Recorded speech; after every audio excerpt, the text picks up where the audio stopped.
Hello mga ga, ito na po yung ating 15 pieces na itlog ng ating chiffon cake. Sa ating video ngayon ay step by step po natin itong ituturo kung paano ba natin mapalambot at fluffy yung ating chiffon cake. Kaya umpisahan na po natin.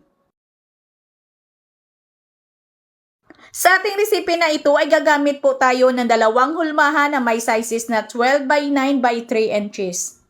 Ang isa nito ay lagyan po natin ng parchment paper. At ang isa naman dito, ito po yung lalagyan po natin ng caramel sugar. Gagawa po tayo dito ng upside down cake. At dito mag-caramelize lang po tayo ng 3/4 cup ng ating white sugar at lagyan lang po natin ito ng mga 1/3 cup ng ating tubig. At pakuluan lang po natin ito sa katamtaman lang po ng apoy ng ating kalan hanggang sa mag-caramelize na po, hanggang sa maging ganito na po yung ating asukal. At ilagay po natin agad dito sa ating hulmahan at pagkatapos ipantay lang po yan natin mga ingat po kayo. Kasi mabilis lang po talagang uminit yan, yung ating pinakalyanera. Pag hawakan po natin ay talagang mainit po. Ingat po kayo mga ga, baka mapasok kayo. Magsapin na lang po kayo. At dito gagamit po tayo ng pineapple slice. At i-arrange lang po natin yan dito. Dahil gagawa po tayo ngayon ng fruit upside down cake, kaya maglagay din tayo dito ng mangga. Nag-slice lang po ako ng mangga. Lagay lang po natin dito. At mayroon po ako ditong grapes mga ga, hinati ko lang po yan at hinugasan at i-arrange lang din natin dito. At mas lalong masarap at maganda tingnan yung ating fruit upside down cake ay lagyan po natin ito ng cherries. At yung ating cherries mga ga ay hinati ko lang din ho yan. At isit aside lang muna natin ito mga ga. Gawa na po tayo ng ating cake batter mixture. So dito kailangan natin ng 15 pieces ng ating medium na itlog. Paghiwalayin lang po natin yung egg yolk at saka yung egg whites. Importante po talaga ga na yung bowl na paglalagyan po natin ng ating egg whites ay dry po ho yan. Kailangan po ay hindi po yan basa.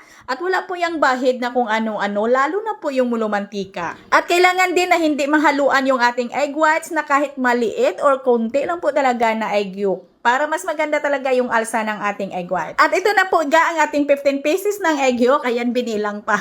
At ito din yung ating 15 pieces na egg whites. Itabi lang muna natin yung ating egg whites. Dito muna tayo sa ating egg yolk. Gagawa na po tayo ng ating cake butter mixture. At batihin lang muna natin ito hanggang sa mag-pale-yellow. At pagkatapos malagay po tayo dito ng 1 1/2 teaspoon ng iodized salt. At 1 1/4 cups ng white sugar. At 1 tablespoon ng vanilla extract. At 1 1/2 cups ng evaporated milk. At 1 1/4 cups ng mantika. At ordinary lang po yung na mantika yung gamit natin, yung palm oil lang. At maglagay lang po tayo dito ng 1/2 cup na tubig. At haluin lang natin, tunawin muna natin yung ating mga dry ingredients bago po natin ito lagyan ng ating harina. At pag sigurado na po tayo, natunaw na po yung ating mga dry ingredients, ay ilagay na po natin dito yung 4 1/2 cups na cake flour. Mag-measure po kayo mga ga by grams. 550 grams po itong ating cake flour. Para malambot at fluffy at maganda yung texture ng ating chiffon cake ay kailangan po talaga na cake flour po yung gagamitin natin dito. At kailangan natin dito ng 30 grams ng ating baking powder. Pag i-measure nyo po ito ng tablespoon ay nasa 2 1/2 tablespoon po ito. Basta i-measure nyo lang po by grams mga ga para sigurado. 30 grams po. At haluin lang po talaga natin yan ng mabuti hanggang sa kuminis yung ating mixture at salain lang po natin.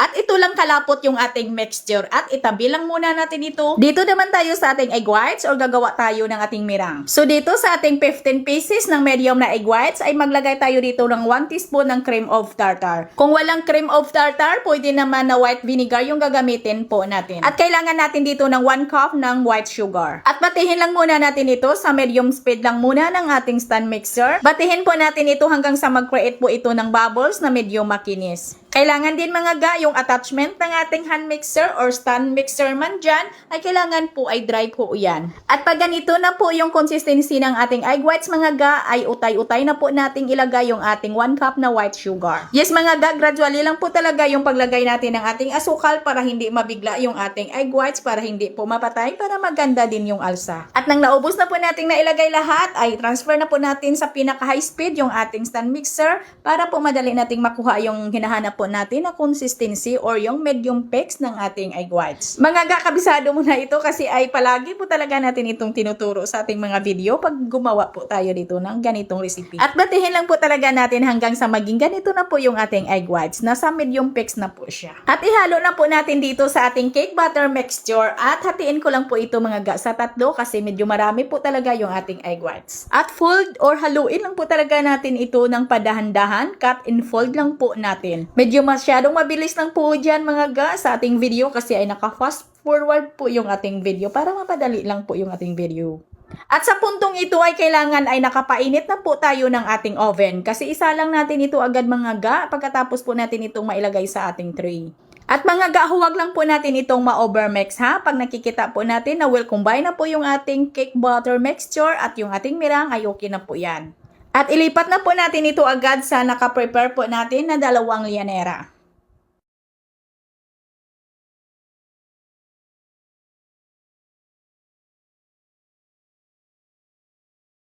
At yung ating fruit upside down cake mga ga na yung may caramelized sugar ay lagyan po natin ng tray yung pinagpatungan po natin. Yung pinaglalagyan po natin dito. Maglagay lang po tayo ng mainit na tubig. Lagyan ko lang po yan ng mga 2 cups na mainit na tubig. At lutuin po natin ito sa mainit ng ating oven na 170 degrees Celsius sa loob ng 50 to 55 minutes. At ganun din yung isa natin na tray or yung isa nating chiffon cake. At depende talaga yan mga ga sa oven po ninyo ha. Ay kailangan po talaga na tansyado or kabisado po talaga ninyo ang init ng inyong oven. At pag medyo malamig na kaya na po nating hawakan ay pwede na po natin yang i-release o pwede na po nating tanggalin yan sa ating lianera. Ayan mga ga, napakalambot yan at fluffy. At ito naman yung ating fruit upside down cake ay talaga naman ga na napakaganda po. Ayan, tamang-tama talaga ito sa darating na mga okasyon, yung holiday season.